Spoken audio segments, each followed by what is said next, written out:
Hello, beautiful nerds. I am so excited about our new miniseries, Hidden Levels. It's a 6-part show about how video games left the arcade and started reshaping the real world.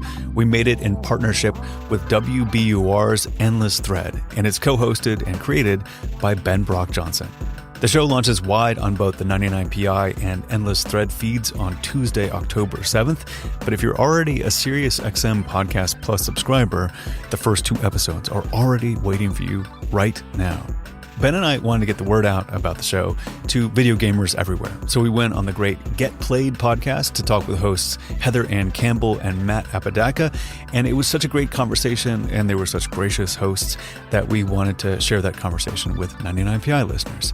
You'll hear about how Ben came up with the idea for the series and a sneak peek at some of the things that we'll be covering. And as the kids say, a whole lot of new Roman Mars lore gets dropped. So if you're ever curious about what I was doing from around 1997 to 1999, and what it has to do with video games, stay tuned. All right, well, Heather, why don't we introduce our guests? Okay, Matt, let's do it. Okay, from the podcast 99% Invisible and WBUR and their new series, Hidden Levels. Hidden Levels. What could that be about? Well, I'll tell you. It explores the impact of video games on modern culture. It's Roman Mars and Ben Brock Johnson. What's up, guys? Hi, guys. Hey. Welcome. Nice to see y'all. Welcome to the show. Welcome to Get Played, the show. This is like we're doing the show in a very serious way now. We sound so professional. Yeah. And normally none of this tone is present. No. Everyone is like, this is false. Yeah. Yeah, this is not true. This is not. There's an artifice here. Matt and Heather have been replaced with AI. Yeah. They've got like just avatars doing the show. I was just sitting with my fingers like laced. Yeah. In the hand. Little Gendo from Evangelion. Yeah, I was being Gendo from Evangelion. Yeah. Get in the robot. Yeah. Roman, get in the robot.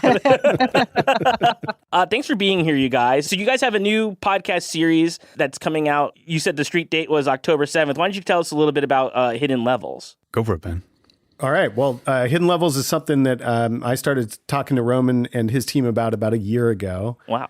And it came out of this thing that I was seeing. And look, this is going to be a statement of the obvious for you and your audience, right? Like video games impact the world beyond video games. Hell yeah. And I think it's one of those things that people who are in gaming and who play video games, they see it all the time as they walk through the world. They see things that they recognize as coming from their culture and the world that they inhabit when they play games. But I think a lot of people who don't know video gaming as well or don't play games don't see that stuff and don't recognize it as easily. And, I've always been a huge fan of Roman's show. I make a show about the internet called Endless Thread for WBUR, this public radio station in Boston. And always been a huge fan of Roman's show. And Roman's show, which Roman will introduce better than me, is all about the architecture and design in the world that you don't see, but is hugely important and has an impact beyond its creators. So it just kind of felt like a match made in a video game dungeon, and we went from there. It's neat to hear you say that like video games have become sort of like ubiquitously infused into culture, because there was a time in certainly our lifetimes when that wasn't the case. And now you will see video game language on like a billboard. You'll see things that say like level up your workout. And leveling up was once a thing that was in an instruction booklet for Super Mario Brothers. Like you would have to be like, you'd have to learn the vocabulary and then understand it on your television and tell your friends at recess. And now these are just, they're sort of like permafrost on reality now. Yeah. I mean, they're almost mundane and everyday is part of the thing. They're not like notable. And that's sort of the bailiwick of 99% Invisible. It's about, the design that is part of the built world that becomes so ordinary: doorknobs, sewer covers, Ghosts. and all of a sudden, like looking at them deeply and going, oh, there's a story in that. Like somebody made a decision there, and they designed something, and we're interacting with it every day. And video games are just ripe for this because the way that they've infiltrated, real life and back and forth, and they communicate, and it's huge and it's rich. And we have 6 stories in this series, but there's like hundreds more like we could possibly do. Yeah, I guess so. So it's a 6-episode miniseries, right? And so there's 6 different stories. Do they all sort of like follow like a similar trajectory? Do they intersect in any sort of way, or like are all these things kind of like on their own island as far as like impact? I would say like it's a little bit of both. Yeah. They I think we found in making the series that they led into each other really well. We have an episode about a very famous sports game that I think the sounds of which you will recognize. And the way that story ends with boom shakalaka, shall we say, had us starting to talk about, interestingly enough, just joysticks and the ways that we control these games, and that leads into a story, for instance, about the hardware that we use to control these games and how that hardware has itself influenced all these other parts of the world that are not specifically or exclusively about gaming. Is that, Roman, would you say that's fair? It's not serialized, but it's... You can listen to each episode on its own, but because the world is so connected, like they kind of talk to each other, and it was becoming clear as we were putting them together, like, oh, this is the right order to speak, speak about them in, just because it, Right. it set up those connections kind of nicely. Right. Yeah. Like you're talking about controllers, like I think before video games, people used to have to fly planes by pulling these different ropes. Yeah. And then they saw the joysticks and they were like, this could make flying a lot easier. It's interesting that you picked... Stay tuned. Episode 2, you're going to have the full story because we trace, Emery traces the whole evolution of a joystick. The plane is involved. Oh, really? War games are involved. Well, I was going to say it's interesting that airplanes was the thing that you pegged there, because I was just thinking based on using a video game controller and playing games where you have to fly planes, or Flight Simulator, or even the Rogue Squadron, the Star Wars flying game. I kind of think I could fly a plane. I kind of think I could just do it having never tried it. Matt, have I ever told you the story of me flying a plane? I think you have, but you have to tell. You have to say it now, please. I was in Wisconsin, and they have those roadside, get in an airplane that a farmer owns, and he'll take you on a quick. I've never seen that myself, but I understand. If you go deep enough into Wisconsin, there's the guys who have crop dusters, and they're $20 for a ride, and so I got into one of these planes and was flying around. And the guy was like, "Do you want to fly the plane?" And I was like, "Yes." And so he let me fly the plane. And then he was like, "Hey, you're pretty good at this." Crazy thing to learn while letting somebody else fly a plane. And I was like, "Yeah, I've played a lot of Microsoft Flight Simulator." And he's like, "Yeah, it's kind of the same thing." I mean, those Microsoft Flight Simulator folks are for real. Yeah. I feel like that's a the guys with it's the close to the real deal. Oh yeah, with a full rig. Yeah, the full rig. I hear. Yeah. I will say, as much as we like flying planes with sort of game input, I've heard that game controllers are really bad at submarines. Yeah, I heard something about that too. Actually, I can't remember what it was, but I sort of do remember some story. I think, if I remember the details correctly, a submarine I'm not sure it was involved. The controller's fault in that situation. It certainly wasn't an airtight vessel with no escape. Yeah. Couldn't have been the reason. There might have or been human some other hubris there. at all. Yeah. But it is fascinating, and I love the story that we do about controllers because. And there's a couple of other stories that we have in the series that talk about this too. And I think Roman said this earlier. These things are talking to each other, right? Like you have this piece of hardware that's really created for an actual massive mechanical machine that people use to traverse the real world. Yeah. And that inspires then a digital world, and then that again goes back and inspires the real world. And I think that's the thing that's really fascinated us when working on this series. That's really cool. Was there anything, I mean, I guess without spoiling any like sort of particular story. No, I mean, just tell us the top 5 moments of your upcoming series. Yeah. Just like, just give us Well, all. that's the thing. I mean, Heather, you sound like you already heard the second episode. So, I don't know. I think somebody leaked it. I don't know. I guess, was anything in particular like particularly revelatory to you? Like where you like upon learning something you just like never would have even considered like this, like like a video game being that impactful in the modern sort of world at all? Wow. Okay. Well, there's a lot for me. I mean, I thought that what I loved about the joystick one, since we're talking about it, is I cover design a lot, and so I think about sort of principles of design. And there's this concept of affordance, like what a device kind of telegraphs what you're supposed to do with it just by looking at it, essentially. And so a joystick has an extremely just grokkable affordance. Like, that when you want to go up, you push up. When you want to go down, you push down. And so there's that sort of thing. And then, in the world of flat screen, touch screen games, a flat screen has no affordance. Like, you can do anything with a screen, and it becomes like less fun to me, in many ways. And so there's things like this, like the principles of design that we were able to drill down on, that even though I've done a show about design for 15 years, like I've never really had a good example to describe that to an audience, And so when we were talking about it in editing and it was being reported out by Amory, like we were able to discuss this and, so it's like, it's just like, what was fascinating to me was how fundamental both story and thought and theory and design all is part of all video games. And it should be obvious because, video games, because they are completely designed from the ground up. There's no part of it that you're like, there is the earth that I'm going to build on, and therefore I have to deal with the earth. The earth is created by somebody's mind. The air is created by somebody's mind. And so everything is thought of.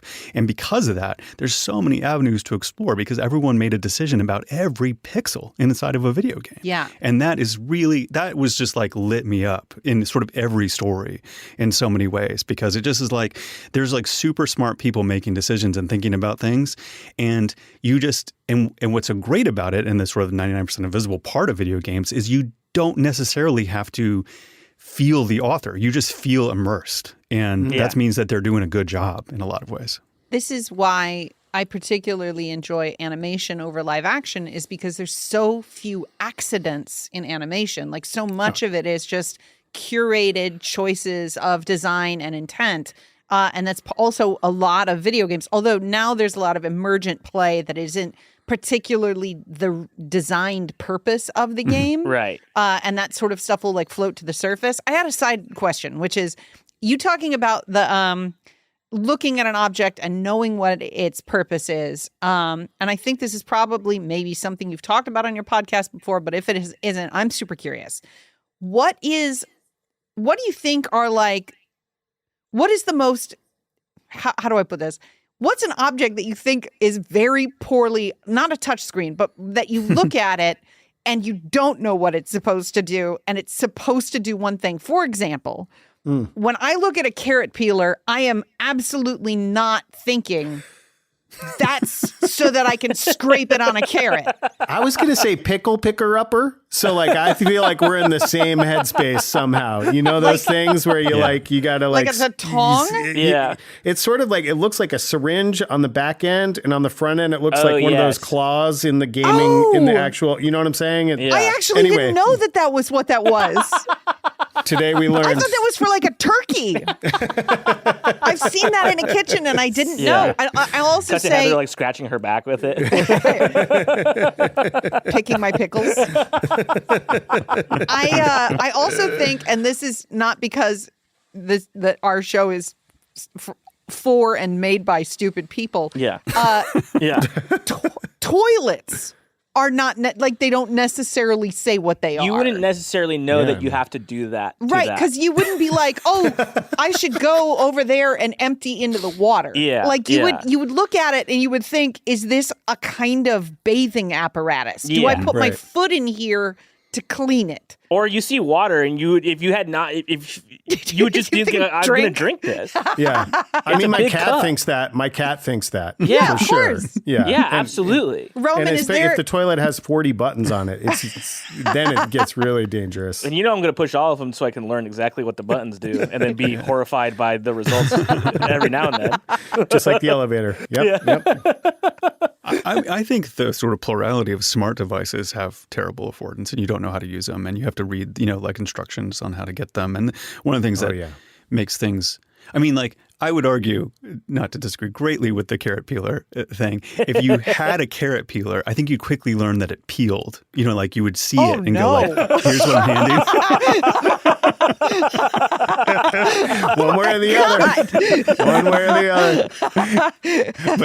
But like, I like to think about this as like, when I think everyone's had this experience when you've lived in a house for maybe 20 years and you still don't know which knob goes to which burner on your stove. Yes. Like that's a type of weird bad design that is like, it's like you shouldn't have to think about it. Or like if you have a bank of light switches and you have some kind of mnemonic as to which socket it goes to. Like those represent design fails. And I think a lot of us take those things on as like, I'm so dumb, I can't remember what light switch goes to which socket. But really, those are bad design decisions. And they don't represent, they don't sort of like exhibit good design that would sort of like you would normally have to set that up so you wouldn't get confused. And that's the way to do that. Yeah. So would you say that in terms of video game design and then real world design, that your interests lie in more skeuomorphic design choices? Or do you find that trying to translate, like looking at an icon for a tape recorder on a screen doesn't tell you the story that you are supposed to push that button in order to make the recording start, because also you have dissociated so much from what a tape recorder is? Like do you have a way to make game design better? Yeah. I honestly don't. Okay. but I mean, I can tell you, like, I think that these sort of, these kind of things like skeuomorphisms that sort of lead people because the real world analog and therefore you know how to do them inside of a digital space. They have their role, especially during the transitional phase of getting used to a digital space. But I think at this point, there's no point in putting like an analog, reel to reel in front of my kid on an icon and have that make sense to them. So like that, I think that design language, just evolves and changes over time for sure. And maybe this is a different kind of thing when we're talking about design, but one thing that I'm amazed at, I'm 45, right? So like the first games that I played were arcade games and Nintendo games. And I remember games that they took forever and so long to figure out how to like move the player, how to move the sprite, whatever. And just like, I think of a game like, well, this is a new example, but like Cuphead, if you know that game. Yeah. And like that game, I think I've still not made it past the first level of that game. Like that's a hard game. Yeah. But it's sort of, I feel like it's calling back to some of those games where you just really, it didn't sort of push you forward. The game didn't pull you forward in the way that games do now, where like you're immediately immersed in the space that you're playing in, and you're just getting these directives one at a time, like press X to pick up the gun. You know what I mean? Like there's a way in which the game is communicating with you as a player that is, I feel, much better now than it used to be, where they used to be kind of like esoteric and hard to get into in some ways. And now it's like, it's kind of dummy proof, some of the way that the games communicate with you as you like move into the environment, if that makes sense. Sorry. I was going to say, so much literacy for video games in general comes from your like predetermined knowledge of video. You have to like, I don't think somebody could pick up like The Last of Us 2, for example, having never played a video game before and be like, this is easy to me, because there's so many things you sort of do have to know, like that the left joystick moves your person and then the right joystick moves your field of vision. And that's like you're sort of learning to sort of pat your head and rub your tummy at the same time, kind of with some of these things. Well, totally. Yeah. But like, if you know how to play a video game, chances are you're going to know how to play a different video game pretty easily, right? Yeah. Yeah. There's Absolutely. also a lot of vestigial stuff that has just become the vocabulary of games. Yeah. Like, for example, there's ammo in barrels. Yeah. And Yeah. it used to be Yeah. well, but I like if you look at Which like is not the, real life, by the way. Right. That's not how that works in real Well, life. The it depends on the skeuomorphism barrels. there is.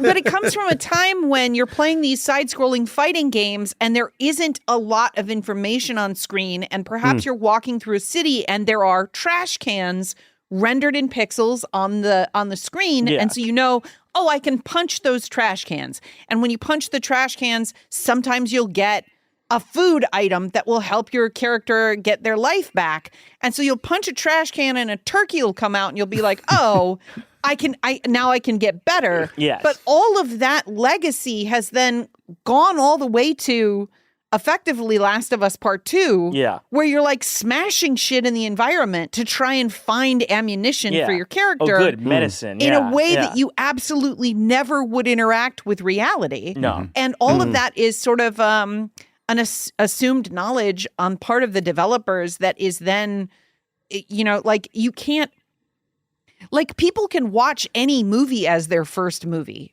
like generally. Yeah. You Sure. don't Some have- that probably shouldn't be your first movie. Right. Right. But you don't have to, like, there's not a ton, like dogs watch movies now. There's all the TikToks of like people, like dogs watching Yeah. The Lion King and following it. And I'm like, how I does don't know. that? Are they following it? Well, yeah, because They're like getting Simba's arc. they are definitely getting Simba's arc, because when who's the Scar? Scar's on screen, they'll bark at Scar because he's hurt somebody earlier. So Yeah. the dog is following it, and I'm like, how does the dog understand what an edit is? How is it like the lion is over there and then the lion's over anyway? All this is a digression to say that 9 out of 10 dogs hate Scar. That is Yeah. true. That That's is true. They absolutely don't. true. Well, Yeah. I got lost. Scar a cat. Scar's a cat. Right. yeah, they all hate They, dogs don't like that. they hate They all the hate lions.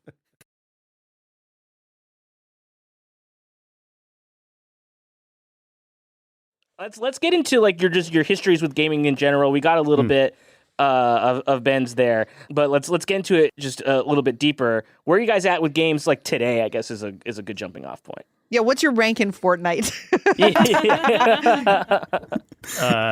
Man, barely survives 5 minutes. I mean, Fortnite, my experience in Fortnite's one of those games where I think it's gotten better at matching, right? Like I used it when I first started playing Fortnite, and maybe I've gotten better too, hopefully, but when I first started playing, it was like 2 minutes of me screaming and then starting over. Do you know what I mean? Like I was just like running and hiding and then starting over. I will say that I put, really my gaming is these days about connection. I really like talking to my good friends across the country who I don't see anymore. They have their own lives. I have my own life. They're parents. I'm a parent. So one of the ways that I connect with them is we play games together, and we learn the lore together, and we spend a couple hours every week doing that, and that's really wonderful.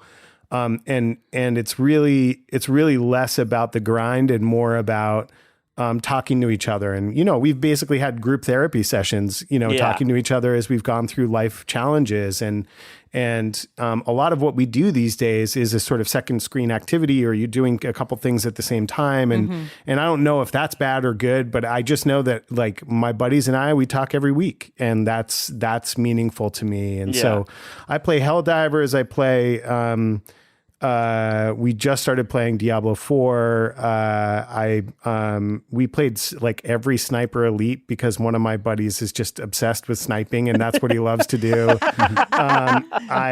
I played Generation Z. I liked that game a lot because of the crafting and just like moving through that sort of post-apocalyptic fighting robots world, which is, that's a classic trope, and it works. But mostly I just do it for fun. I mean, we've tried to play weirder, odder games, but we have a kind of split. Half of the group is like, I just want to shoot guns. And half of the group is like, no, let's do something weird and interesting with games. And so sometimes we fight about that, but generally for me, it's just a place to connect and a way to connect and blow off steam. Yeah. And Roman, am I correct? You're a bit of a lapsed gamer, would you say? Yeah, I don't know if I was ever really a Yeah. gamer as such. I mean, I don't do much gaming today. I kind of do passive like tower defense type games when I have to listen to a lot of audio for my job. Yeah. And so I need something that doesn't really require good timing. That is something I can do while I'm doing something else. And so I love tower defense games, and I play some fitness games like on an Oculus because I like to box and stuff like this. Cool. And I injured my back boxing for real when I punched stuff like solid things. Oh, And sure. Is it so- a trash can? Were you trying to find a turkey in a trash can? Or No, I wish, but there are no turkeys anywhere. I've tried. And Just so, wait a couple months. There's going to be turkeys everywhere. That's true. That's true. So I love like Supernatural. I love like doing stuff like that. It's pretty fun for me. But my history is it's strange. I was involved in the development of some of the first voice chat in gaming in the 90s. Wow. Whoa. And so I had a friend who I went to college with, and he developed this app called Roger Wilco. It was a standalone application that was behind your Baldur's Gate or your Doom Wow. or your Tribes, and it ran on a 28.8 modem. It was super clean and beautifully done. And I was the first QA tester for the company, and so I played a lot of early multiplayer games like that. And in fact, selling that is funny. It's like selling that company is what paid for my 3-year internship in public radio that led me into being a podcaster. Wow. wow. I didn't know Wow. that. Talk about learning the lore. Cool. So I used to test games. So I played games like hours and hours with Roger Wilco running underneath it just to see if it worked and if, all the technology worked. And that's what I did for, like late 90s. Yeah. Do you, from that time, do you remember a game that you were like, it didn't feel like work kind of, that you were like, I'm actually enjoying this one? Yeah. It's Tribes. I was a sniper in the Renegade mod of Tribes, and I could come onto a server and I could clear it because I just killed. I would just annihilate, and people would just leave as soon as they saw my name show up. And I began to have to like come in with different names so that they would play longer. But if anyone knows Tribes, that was totally my game. I would get into that one beyond. I What love was the your idea handle? that Mendel. I was a genetics PhD student, so I went by Mendel usually. if you're this good at sniping and you don't come on as Mendel, I love the moment on a server when people are like, "Oh shit, Raspberry Ghost is Mendel! Raspberry Ghost is Mendel!" Yeah, Totally. yeah. I used to That's frustrate awesome. a lot. I wanna Everyone ask- accused me of cheating and stuff like this. It was really like, I'm just good. I'm just great at this, Get guys. good. You could be Mendel. I want to, because I also I love to box. I'm also a boxer. What is your VR boxing app of choice? I do Supernatural. I like that one because Oh, I it's like Supernatural. I like Okay. the music. It's basically and I've done, what is the fight for? I don't know. There's another one that's actually a video game like that where you have an opponent. I played that one too, and it wears me out. That's great. And they're mainly like fitness games. They're not so much like, or fitness apps. They're not so much just like a boxing game so much. Right. Yeah. There But was they're a, probably gamified, right? Which is another example of how the world changes, or the video game world changes the rest of the world, right? Yeah, for sure. Yeah, no, it really It really is motivating for sure, and teaches you patterns and stuff like that, and it's good. It mainly just sort of gets me moving. I don't quite have the constitution to sit and play a game anymore. I just like, that's just not how I'm wired anymore. Yeah. Even when I watch TV, I walk on a treadmill most of the time, and so so fitness gaming is sort of my version of just like moving and playing games at the same time. To the tower defense aspect of your gaming, though, I don't play a lot of those games, though. But like, I could see like a game like that being a good second thing you're doing while listening to I have edited my own voice for a long time too. So like, to whatever's getting me focused on not hearing my own voice and how horrible I sound when I speak, I'll enjoy another activity as well. But I get distracted because the games that I pick are going to be like like Hollow Knight, Silksong, or like Elden Ring or something, where I have to be so focused on the actions Yeah. of what's going on. But like a tower defense thing, it's like a set it and forget it type of thing. What's the appeal for you there? Yeah, I mean, it's basically that. It's like there's a little bit of timing involved usually as you get to the upper levels or whatever, but like your precise sort of, Metroid style timing is not required, Yeah.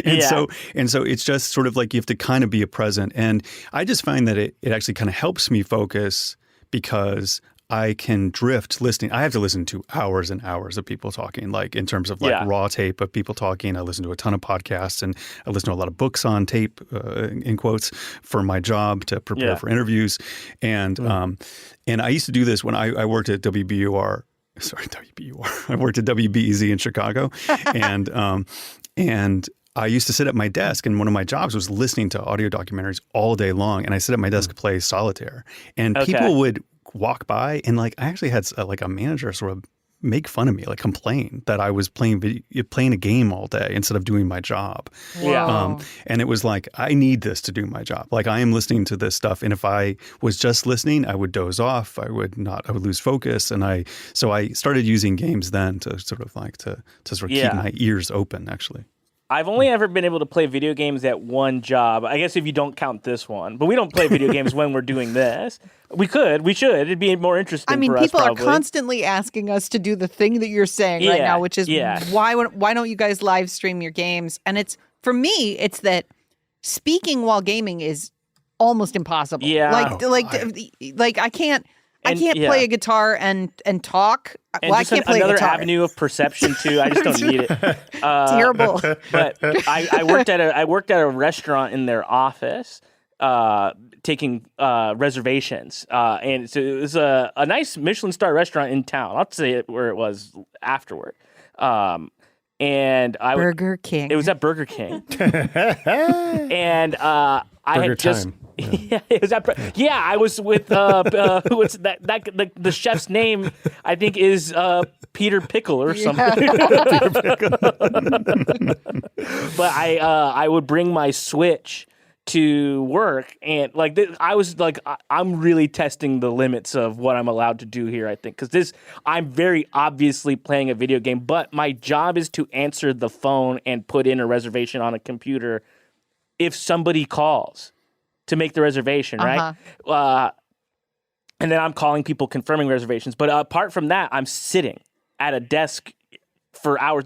There's not another facet to that job. So I was like, I have to do something, or I'm just never going to come back here. It's just then you're just trapped, not doing anything. And so I started to bring my Switch to work, and also I'm working at night, right? The restaurant closes at 11. So from like 9 to like 11 o'clock, nobody's calling to make a dinner reservation. I'm just chilling and getting paid and playing Breath of the Wild. It was like, actually, I think about that time a lot and how I had less going for me. You had it good. But that was good. That was really, really nice. Isn't Roman, that funny how memories like that of playing games can just be so powerful and sort of like remind you of a time in your life? I feel like that's I don't know. I just like when you were describing that, I know exactly what you mean, where you were like, maybe it wasn't the best job or the best situation, but like 9 p.m. to 11 p.m., man, you were free to do just hanging out, but I couldn't leave in case somebody called, right? They couldn't call me off because what if somebody does call, did want to call or something? They can't have somebody else doing that. Yeah, they're doing something more important. But if you were VR boxing, maybe that would not fly. But I feel like Switch thing off, and it's just like you're sweaty. If I had brought my Dance Dance Revolution rig to the office, probably not a good idea. Are you familiar with the VR game Super Hot? Yeah. It's a game where you're like John Wick, basically like dodging, I guess Neo more like you're a Keanu Reeves type character in this game, and you're like dodging bullets and like throwing knives and stuff. That would not be great for right. That's a very fun game. I played that one for sure. It rules. It is so fun. Ben, we do have to talk about this. Your name on the chat right now is Battletoads Ben. Battletoads Ben. Yes. And we did talk about this a little bit. I did ask you who your favorite Battletoad is. and you did say zit, and that's the only correct answer, I think. Wart's tough. What's the other one? I don't remember. I remember Pimple, wart. right? What's that? Isn't it wart rash? Rash. And zit? I was about to say one of them was piss, and it's not piss. Well, like if it was piss, you'd buy it. You're sort of like, I guess one of them is piss. You would not buy it because you were the child. They're all skin conditions. And your Piss is not a parents condition. definitely wouldn't buy you a game where it's like zit and rash and piss. Yeah, are the Battletoads three much main- more. Yeah. They should. This is a free idea to anybody making a video game. Then, as soon as you name your character piss, I'm buying the game. Doesn't matter what kind of game it is. I'm there. But I was so excited when I was, I've recently discovered the show and have become a listener. So thank you. I love what y'all do, and the joy with which you do it. But you have like a deep. You got a deep catalog, and I discovered that you have a Battletoads episode, I think, or the show has a Battletoads episode. Yeah, I'll send it to you. I think it's behind a paywall, but I'll get that over to you. Oh my God, I would love to listen to it, because that was one of those games that, again, like there was a period of, and I should say, like, I've told a lot of people, I think I've said this to Roman, when I was growing up, my parents wouldn't let me have a Nintendo. They wouldn't let me play video games until I was, maybe 12, 14 years old. So I was the kid who would come over to your house and you'd be like, hey, let's play outside. And I'd be like, hey man, take me to the basement, show me the Nintendo. And like, if you have snacks, that's cool. And if you want to leave me there, that's also cool. I just need, please, I got to have it. So your hands gripping tighter and tighter around his neck. Show me where it is, man, please. But Battletoads was one of those early games that I played, and I recently, I guess I was like poking around about this and realized it's also like connected to Double Dragon, right? Like there was a combo version of the game, I think. There was Battletoads versus Double Dragon where they all teamed up. Or Battletoads X Double Dragon. Yes, you're not incorrect. This is a game. Fair. And so like, but what I remember of Battletoads was it was a super hard game. Oh, I mean, yeah. I was maybe 9, but like it was such a hard game, and it was, again, one of those games where I never progressed past. There's a level where you're like on a surfboard, or maybe it's more like it's like you're jumping over the walls, And the walls flash for like a half second before they arrive on screen. Yes. And I just, that's one of those games that has like a sense memory for me, where I can remember the Doritos dust on my fingertips and the sweat of like trying to get past that level. And I don't know if I ever did, but I loved that game. It was a great game. It's funny that talking about your parents not letting you play video games reminds me of a very sort of semi-famous in gaming circles Far Side comic from the 90s, or like maybe it was late 80s, where it's a kid playing video games and the parents are daydreaming of a career in video games. And the joke is that'll never happen because like that's what the Far Side is saying is, that'll never happen. These guys are all idiots. And now you can make so much money playing video games that the comic doesn't make sense. Yeah. The joke doesn't work. You can make a lot of money. You can affect politics in a very particular way. It's all very interesting. Yeah. Yes. Sometimes too interesting. Yeah, it's a little too interesting. Like, actually, everybody calm down. Stop, actually. Yeah. Well, guys, before we get you out of here, I guess I don't know if this is necessarily spoiling or could spoil, but I have another question just about video games and their impact on society at large. Yeah. Good or bad? One word answer. Bye. Just kidding. No. I think like what I would say is, so my son, I have twins who are 8 years old. My son is 8 years old. He loves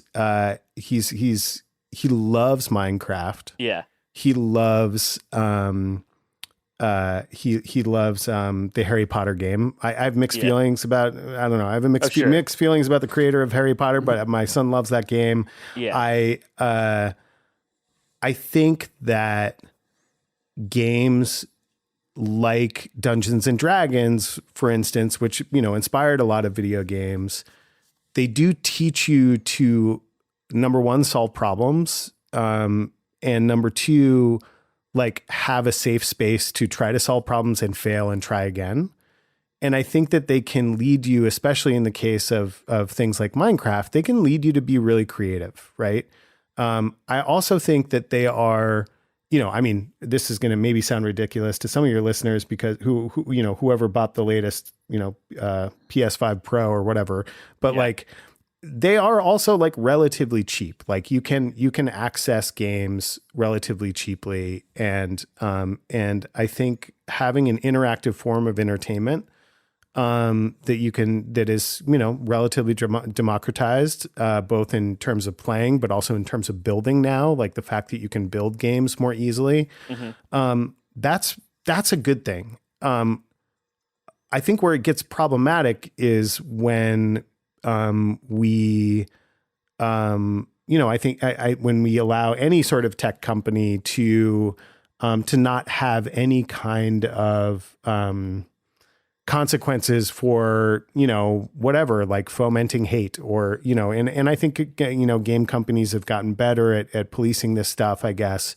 And me, you know, maybe I shouldn't even use the word policing. I think it's complicated. No, for sure. Yeah. But I think like, you know, it can be addicting to you, and like that's a dangerous zone. And so, you know, limiting your time, I think is, for me, that's an important thing. But ultimately, it's like so much of the technology we use, it can be a positive thing, it can be a negative thing. It's just a tool and it's a technology, and we just have to be intentional and careful and thoughtful and caring in the way that we use it, and in the way that we use it together.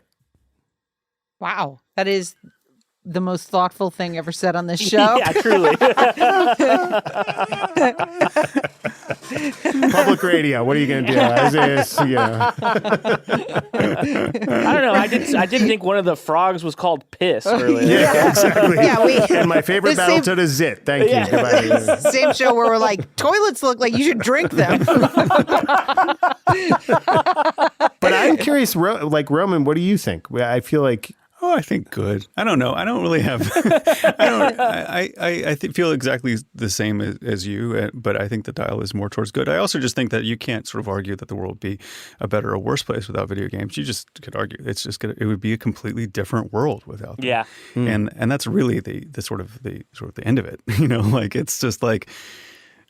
They're a huge part. And I think that in addition to, you know, you mentioning like there actually are, you know, careers in video games, as evidenced by like us being on a podcast now, is like it kind of trains you to think in ways that, you know, are perfect for the modern world in terms of problem solving, in terms of, you know, just like quick thinking and dexterity and the sort of idea of if then, you know, decisions and complex decisions. And I think they're great. I don't know. I have a hard time thinking. I do think that the social aspect of them that can sort of cause issues is the same social aspect that makes social media a problem, that makes, you know, like tabloids a problem, like everything. It's when you get a bunch of people together, they can get together for nefarious ends as well as, you know, great ends. And so that's just part of it all.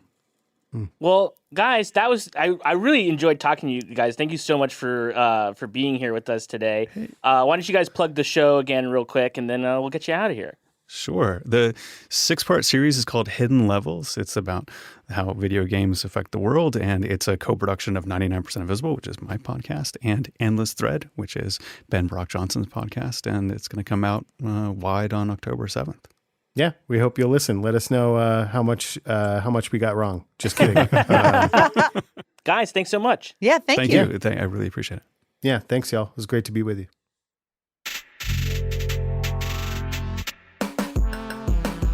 You can find Get Played wherever you get podcasts, and there's a link in the show notes. We'll see you Tuesday for episode 1 of Hidden Levels. Whoa, boom, shakalaka!